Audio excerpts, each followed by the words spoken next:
600 ईस्वी पूर्व में कृषि कार्यों में लोहा का प्रयोग शुरू हुआ, जिसके कारण उत्पादन अधिशेष हुए और उत्पादन अधिशेष अर्थात मानव भोजन उत्पादक से भोजन संग्राहक बन चुका था और द्वितीय नगरीकरण का शुरुआत हुआ। और उसी समय में कई धर्मों का भी उदय हुआ, जिसके कारण उस काल को सूत्रकाल कहते हैं। उन्हीं धर्मों में से एक बौद्ध धर्म है, महत्वपूर्ण धर्म, जिससे संबंधित सारे प्रश्नों को आज की क्लास में हम लोग पढ़ेंगे। तो दोस्तों, हमारे साथ जीके, जीएस और करंट अफेयर्स की तैयारी करने के लिए हमारा यूट्यूब चैनल है स्टडी विद कंसेप्ट, उनको सब्सक्राइब कर लीजिए और अपने दोस्तों को भी शेयर कर दीजिए। साथ ही साथ जो क्लास पढ़ाया जाता है उससे संबंधित पीडीएफ प्राप्त करने के लिए study with concept bye Vijay Yadav Telegram app को ज्वाइन कर लीजिए। तो चलिए शुरू करते हैं। बौद्ध धर्म का स्थापना गौतम बुद्ध ने किया था, जिन्हें एशिया का प्रकाश पुंज या प्रकाश स्तंभ भी कहा जाता है, यानी लाइट ऑफ एशिया। और उनके पिता का नाम है शुद्धोधन, जो कि शाक्यगण के प्रधान हैं। और महात्मा बुद्ध का जन्म होता है नेपाल के तराई में कपिलवस्तु के पास एक लुम्बिनी गांव है, जहां पर उनका जन्म होता है 563 ईस्वी पूर्व में। बौद्ध धर्म के संस्थापक गौतम बुद्ध, जिन्हें लाइट ऑफ एशिया कहा जाता है, यानी एशिया महादेश का ज्योतिपुंज। और उनका जन्म नेपाल के तराई में कपिलवस्तु के पास एक लुम्बिनी गांव है, जहां पर 563 ईस्वी पूर्व में उनका जन्म हुआ था। और उनके पिता का नाम है शुद्धोधन, जो कि शाक्यगण के प्रधान हैं। चूँकि सिद्धार्थ गौतम बुद्ध जो है वो शाक्यगण से, शाक्य कुल से संबंधित है, इसलिए हम लोग देखेंगे कि महात्मा बुद्ध को शाक्य मुनि भी कहा गया है। उनकी माता का नाम है माया देवी या महामाया, जो कि कोलीय गणराज्य की कन्या थी और ये कोलीय वंश की थी। लेकिन उनकी माता की मृत्यु बुद्ध के जन्म के 7वें दिन ही हो जाती है, जिसके कारण फिर उनके पिता जो हैं शुद्धोधन, वो फिर उनकी मौसी प्रजापति गौतमी से उनके पिता विवाह करते हैं। और यही प्रजापति गौतमी जो है, जो कि सिद्धार्थ की मौसी है, वो उनका पालन पोषण करते हैं। और महात्मा बुद्ध के बचपन का नाम है सिद्धार्थ। तो दोस्तों देखते हैं कि सिद्धार्थ जो है बचपन से ही चिंतनशील व्यक्ति है, बहुत टेंशन में है बेचारे। जब वो रथ पर चढ़कर कपिलवस्तु की सैर के लिए निकल रहे, चूँकि राजा के राजकुमार हैं, राजा के पुत्र हैं, और जब सैर पर निकल रहे हैं तो क्रमशः वो 4 सीन को देखते हैं, 4 दृश्यों को देखते हैं, जिसके कारण उनके मन में एक वैराग की भावना उत्पन्न होती है। वो सबसे पहला दृश्य क्या है कि बूढ़ा व्यक्ति, दूसरा है बीमार व्यक्ति, और तीसरा है शव, और चौथा है सन्यासी। जब वे बूढ़ा व्यक्ति, बीमार व्यक्ति और शव को देखते हैं तो उनके मन में एक प्रश्न उठता है कि लोग बूढ़े क्यों होते हैं, बूढ़ा होने का कारण क्या है और उससे बचने का उपाय क्या है। इसी तरह से बीमार और सबको देखकर भी उनके मन में ये प्रश्न आते रहते हैं। और ये प्रश्न जो उनका सारथी है, जिसका नाम है चान या चन्ना, और महात्मा बुद्ध का प्रिय घोड़ा है, वो भी एक प्रतियोगिता परीक्षा में पूछा गया था, जिसका नाम है कंथक।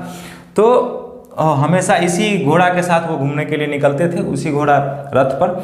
तो ये सब सीन देखकर ये अपने सारथी से प्रश्न करते हैं कि लोग बीमार क्यों होता है, बीमारी से बचने का उसका कारण क्या है और उससे बचने का कारण उपाय क्या है। तो इन सब प्रश्नों को करते रहते हैं। उसी चौथा सीन उनको एक सन्यासी दिखता है।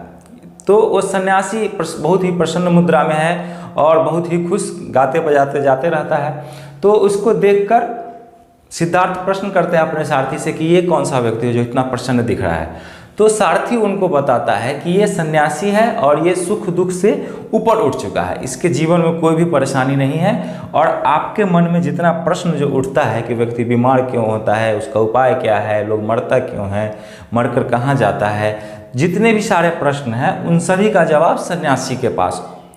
तो वो बचपन में ही उनके मन में एक भावना बैठ जाती है कि हमें भी एक दिन बड़ा होकर सन्यासी बन रहा है। और चूंकि इस तरह के जो चिंतनशील व्यवहार को देखकर उनके परिवार के लोग उनके पिता शुद्धोधन को एक उपाय सुझाते हैं कि इस तरह से जो इस तरह का प्रश्न जो करते रहते हैं सिद्धार्थ, तो क्यों ना इनकी शादी कर दिया जाए, ताकि शादी करने के बाद जो है तो इन सब प्रश्नों को भूलकर और दूसरे उलझन में उलझ जाए। और कुछ हद तक उसमें सफल भी वो लोग रहे और 16 वर्ष की अवस्था में उनको जो है सो यशोधरा के साथ शादी करा दिया जाता है। सिद्धार्थ को 16 वर्ष की यशोधरा हमेशा याद रखिएगा, यशोदा और यशोधरा में क्वेश्चन एग्जाम में बहुत कन्फ्यूजन होता है। तो यशोदा महावीर की पत्नी का नाम है और बुद्ध की पत्नी का नाम है यशोधरा, और यशोधरा से उनकी शादी करा दी जाती है 16 वर्ष की अवस्था में। जबकि यशोधरा का भी कुछ अन्य नाम है, उसको भी ध्यान में रखिएगा, क्योंकि ऑप्शन में कभी कभी प्रश्न में पूछेगा कि इनमें से महात्मा बुद्ध की पत्नी कौन है, और यशोधरा गायब कर देगा। तो उस समय में ये क्या होगा, गोपा, बिंबा या भद्रकक्षा। तो इनके अन्य नाम है गोपा, बिंबा और भद्रकक्षा, महात्मा बुद्ध की पत्नी का अन्य नाम। और उनके एक पुत्र भी होते हैं जिसका नाम है राहुल। लेकिन देखते हैं कि 13 वर्ष तो किसी तरह से निकल जाता है। 29 वर्ष की अवस्था तक महात्मा बुद्ध जो है 29 वर्ष की अवस्था में वैशाख पूर्णिमा की रात है, और ये और सारथी के साथ एक पहले से ही सुनियोजित तरीके से प्लान कर लेते हैं, क्योंकि दिन के समय वो निकलेंगे तो उन्हें कोई निकलने देगा नहीं। तो रात में वो निकल पड़ते हैं अपने सारथी के साथ, सारथी चन्ना और घोड़ा कंथक के साथ। वो घर से आधी रात्रि में अपनी पत्नी यशोधरा और पुत्र राहुल को सोता हुआ छोड़कर वो वन के लिए निकल पड़ते हैं। और वन के लिए निकलने पर एक प्रश्न एक एग्जाम में पूछा गया था कि वो महात्मा बुद्ध घर छोड़ने के बाद सबसे पहले किस नदी में स्नान किया था। तो लोग सीधे निरंजना नदी पहुंच जाता है, जो कि गलत है। तो सबसे पहले निरंजना नदी चूँकि गया में है, जो कि बिहार में है, लेकिन वो निकलते हैं कहाँ से, तो नेपाल से। तो नेपाल के पास ही एक नदी है अनोम रिवर, अनोम नदी, और इसी नदी पर पहुंचकर वो सिद्धार्थ अपने जितने भी राजकीय वेशभूषा, वस्त्र हैं, जेवर हैं, गहना है, उन सभी को अपने सारथी को दे देते हैं और अपने बाल का मुंडन करवाते हैं। और बाल मुंडन करवा के उनको संदेश भेज देते हैं कि बता देना आज से हम सन्यासी हो गए। और चूंकि दोस्तों जानते हैं कि बिना गुरु के ज्ञान तो होता नहीं है। जब महात्मा बुद्ध को भी प्राप्त नहीं हुआ बिना गुरु के ज्ञान, तो हम और आप क्या चीज़ हैं। तो वो एक गुरु है वहाँ पर अलाड़ कलाम, जो कि तो सबसे पहले महात्मा बुद्ध अलाड़ कलाम के पास जाते हैं और उनसे सांख्य दर्शन की शिक्षा प्राप्त करते हैं। और सांख्य दर्शन की शिक्षा पूरा करने के बाद वो अलाड़ कलाम जो है वो रुद्रक रामपुत्र के पास इनको भेज देते हैं, और रुद्रक रामपुत्र के पास जाकर वो योग दर्शन की शिक्षा लेते हैं। तो प्रश्न उठता है कि महात्मा बुद्ध के प्रथम गुरु कौन थे, तो अलाड़ कलाम। और अलाड़ कलाम से उन्होंने किस दर्शन की शिक्षा ली, तो सांख्य दर्शन की। और महात्मा बुद्ध के द्वितीय गुरु कौन है, तो रुद्रक रामपुत्र। और रुद्रक रामपुत्र से उन्होंने किस दर्शन की शिक्षा ली, तो योग दर्शन की। एक प्रश्न ऐसा भी था कि बौद्ध धर्म किस दर्शन के सबसे नज़दीक है, तो सांख्य दर्शन, क्योंकि उन्होंने सांख्य दर्शन का शिक्षा लिया था। तो शिक्षा प्राप्त कर लेते हैं और रुद्रक रामपुत्र के पास ही योग दर्शन का भी शिक्षा प्राप्त कर लेते हैं।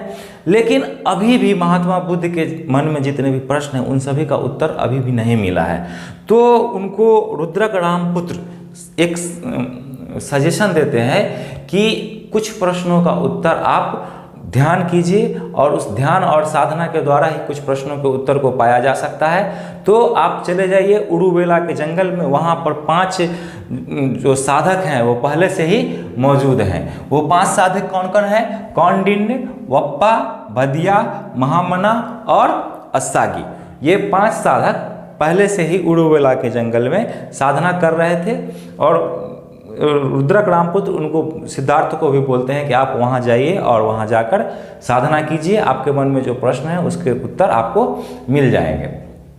तो इन सभी ब्राह्मणों के साथ, इन सभी साधकों के साथ सिद्धार्थ भी साधना शुरू कर देते हैं। और जब साधना शुरू करते हैं तो ये ब्राह्मण लोग जो है सिद्धार्थ को समझाते हैं कि देखिए यहाँ पर वन के नज़दीक में कुछ गांव है जहाँ से कुछ औरतें खाना पीना बनाकर भी लेके आती है। उनका सोच ये रहता है कि हम इन सन्यासियों को जब भोजन कराएंगे तो हमको पुण्य की प्राप्ति होगी, लेकिन आप भोजन मत कीजिएगा। तो उसी समय में देखते हैं कि एक महिला है सुजाता, और वो सुजाता भोजन लेकर आती है। और चूँकि महात्मा बुद्ध भी राजघराने से हैं तो स्वादिष्ट भोजन देखकर वो भी अपने आप को कंट्रोल नहीं कर पाते हैं और वो भोजन कर लेते हैं। तो ये भी प्रश्न आता है कि वो महात्मा बुद्ध किसके हाथों का भोजन किए थे संन्यास ग्रहण के समय में, तो वो है सुजाता। वो सुजाता के हाथों का भोजन प्राप्त किए थे। लेकिन जब वो सुजाता के हाथ का भोजन खा लेते हैं तो भोजन प्राप्त करने के बाद ये सभी जो पांचों जो लोग हैं, जो पांचों साधक हैं, वो बोलते हैं कि अरे सिद्धार्थ, तुम तो हमारा भी जो है सो साधना भ्रष्ट कर देगा, इसलिए कृपया करके तुम यहाँ से चले जाओ। और महात्मा बुद्ध भी बड़ी शर्मिंदित हैं कि हम इतना घर परिवार छोड़कर आए हैं और इस तरह से हम खा के अपना साधना को भंग कर लिए। तो महात्मा बुद्ध जो है वहाँ से उरुवेला के जंगल से निकलकर और चले जाते हैं उस समय गया के जंगल में, और गया पहुँचते हैं और गया में देखते हैं कि निरंजना नदी के किनारे जो है, निरंजना या जिसको फल्गु नदी भी कहते हैं, उस निरंजना नदी के किनारे वो कठोर साधना में जुट जाते हैं। और इसी समय एक कवि हैं जो कि उस समय जो उनकी पत्नी है